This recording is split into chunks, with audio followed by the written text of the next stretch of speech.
చూడండి.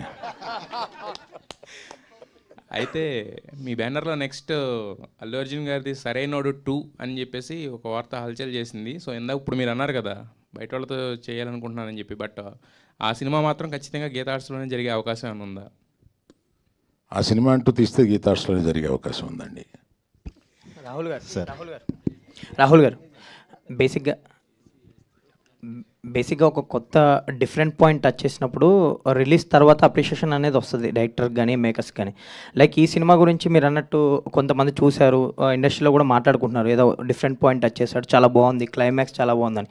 So appreciation వస్తుంది, రిలీజ్కి ముందే మీకు వచ్చేసింది. సో ఎలా ఫీల్ అవుతున్నారు ఆ పాయింట్ గురించి? ఇదంతా ఇప్పుడు రిలీజ్కి ముందే ఇంతమంది మాట్లాడడం, ఇండస్ట్రీలో కూడా మాట్లాడుకోవడం.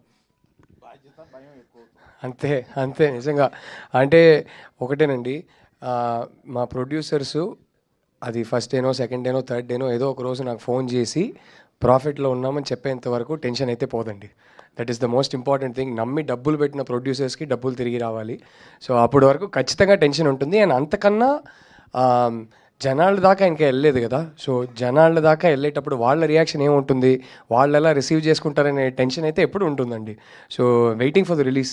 బట్ ఒక తృప్తి కూడా ఉంది. అరవింద్ గారు చెప్పినట్టు audience centric approach to film making అని ఉన్నప్పుడు మన చేతుల్లో అసలు ఏమీ ఉండదు. ఆ ఫ్రైడే రోజే మనకు తెలుస్తుంది, ఎందుకంటే వాళ్ళకి నచ్చాలని పాయింట్తో మాత్రమే సినిమా తీసాం. బట్ ఇక్కడ story centric approach to film making కూడా ఉంది. సో ఒక చిన్న సాటిస్ఫాక్షన్